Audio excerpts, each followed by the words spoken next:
کاشان انایا کے اٹھنے سے پہلے پہلے اپنے گھر آ گیا تھا کیونکہ اس واقعے اور اپنے رویے کے بعد وہ فی الحال انایا کا سامنا نہیں کرنا چاہتا تھا، اس لیے وہ ایاز گھر کے ملازم کی کال پر فوراً گھر چلا گیا۔ وہ 6 بجے کے قریب اپنے گھر آ گیا تھا۔ تقریباً 9 بجے کے قریب کاشان فریش ہو کر ناشتے کی میز پر آ گیا، جہاں کاشان کے والد حیدر شاہ اخبار پڑھنے میں مصروف تھے۔ کاشان نے ان کو سلام کیا اور ناشتے کے لیے بیٹھ گیا۔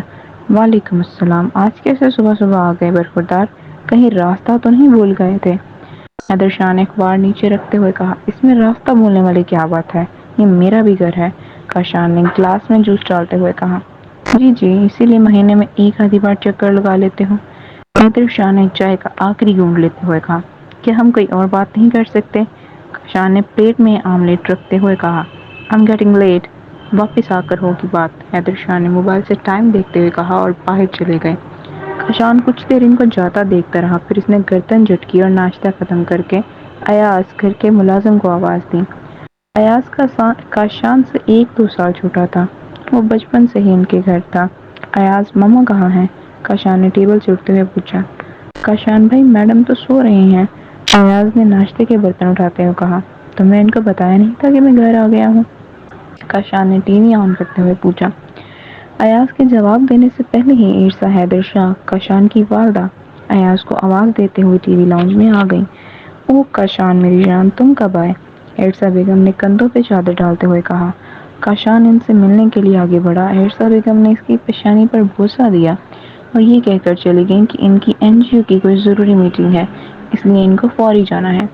ہمیشہ کی طرح اتنے دنوں بعد گھر آنے کے باوجود کسی کے پاس بھی کاشان کے لیے ٹائم نہیں تھا، نہ اس کے ساتھ بیٹھنے کا اور نہ ہی اس کو مس کرنے کا۔ جب عرصہ بیگم کاشان کی نظروں سے اوجھل ہو گئی تو کاشان نے ہاتھ میں پکڑا ٹی وی کا ریموٹ زور سے زمین پر پٹک دیا۔ ایاز، تم کب مجھ سے جھوٹ بولنا بند کرو گے؟ اس سب کے لیے تم نے مجھے فون کر کے آنے کے لیے کہا تھا۔ کاشان نے سرخ ہوتی ہوئی آنکھوں کے ساتھ کہا، نہیں کاشان بھائی، میں نے ہمیشہ سچ ہی کہا ہے، میڈم اور صاحب دونوں ہی آپ سے بہت پیار کرتے ہیں اور آپ کو بہت مس بھی کرتے ہیں۔ ایاز نے دھیمے لہجے میں کہا، بس کرو تم میڈم اور صاحب کے چمچے، آئندہ ان سب کے لیے مجھے فون مت کرنا۔ کاشان نے انگلی اٹھا کر ایاز کو وارن کیا اور گاڑی کی چابی لے کر چلا گیا۔ عرصہ بیگم کی اور حیدر شاہ کی ارینج میرج تھی، اس کے باوجود دونوں ایک دوسرے سے بے حد محبت کرتے تھے۔ اولاد نہ ہونے کے باعث حیدر شاہ کو بہت سے لوگوں نے دوسری شادی کا کہا، مگر وہ ہر بار یہ کہہ کر انکار کرتے تھے کہ اگر اللہ نے چاہا تو عرصہ سے ہی مجھے وارث ملے گا، ورنہ میں اس کی رضا میں راضی ہوں۔ پھر شادی کے 4 سال بعد منتوں مرادوں سے کاشان پیدا ہوا، اسی لیے وہ سب کا لاڈلا تھا۔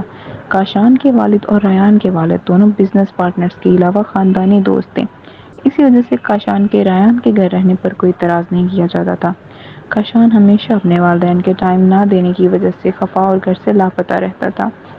کاشان نے گاڑی میں بیٹھتے ہی ریان نے کے لیے میسج چھوڑ دیا تھا، جس کا ریان نے فوراً سے رپلائی کیا۔ وہ کب سے فون لے بیٹھا تھا کیونکہ وہ جانتا تھا کاشان کا میسج ضرور آئے گا۔ 10 منٹ میں ریان سمندر کنارے پہنچا اور گاڑی ڈرائیور کو دے کر گھر بھیج دیا۔ کاشان سامنے بینچ پر بیٹھا ہوا تھا، ریان اس کے برابر جا کر بیٹھ گیا۔ دونوں میں کوئی بات نہیں ہوئی اور بس سمندر کو تکتے رہے۔ کاشان نے اپنا سر ریان کے کندھے پر رکھ دیا۔ کاشان میری جان، تجھے تھوڑا ووکل اور ایکسپریسو ہونے کی ضرورت ہے، ریان نے خلا میں گھٹتے ہوئے کہا۔ میں ہی کیوں؟ وہ تو ماں باپ ہے نا، تو ان کو میرے بارے میں سب پتہ ہونا چاہیے، تو کیوں نہیں ہو جاتے ووکل اور ایکسپریسو؟ کاشان نے مدھم آواز میں کہا۔ تو بھی تو گھر نہیں ٹکتا اور وہ جو کچھ کرتے ہیں تیرے لیے ہی تو کرتے ہیں، ریان نے کاشان کا سر اپنی گود میں رکھتے ہوئے کہا۔ تو اچھے سے جانتا ہے میں گھر کیوں نہیں جاتا، اور وہ کیوں نہیں جانتے، مجھے صرف ان کا وقت چاہیے، وہ بھی تھوڑا سا۔ کاشان نے سر اٹھا کر ریان کی طرف دیکھتے ہوئے کہا، اچھا صرف وقت ہی چاہیے اور یہ لگژریز؟ ریان نے اس کے بالوں میں انگلیاں چلاتے ہوئے کہا، تو جانتا ہے میں بچپن سے ان کا یوزڈ ہوں اور یہ ضرورت ہے، کاشان نے صاحب کو اسے کہا۔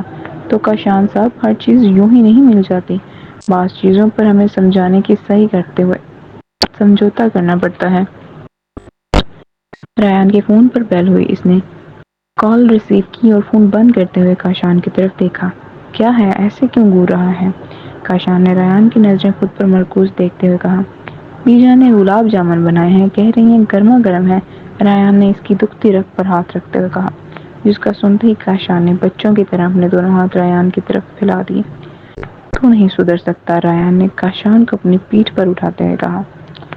موٹے کاشان بہت بھاری ہو گیا ہے تو تھوڑا سا چلنے کے بعد ریان نے اپنی پیٹھ پر سوار کاشان سے کہا کوئی نہیں اتنے وزن سے باڈی بلڈر کو کچھ نہیں ہوتا کاشان نے شرارت سے کہا ہاں ہاں بس یہی کوئی تھوڑا سا 75 کلو وزن ہے تیرا ریان نے تنزین کہا جس پر کاشان نے زور سے کہا لگایا اور ریان کی گال پر پیار کیا کاشان کے بچے میں تجھے نیچے پھینک دوں گا اگر دوبارہ سستے رومانس کی کوشش کی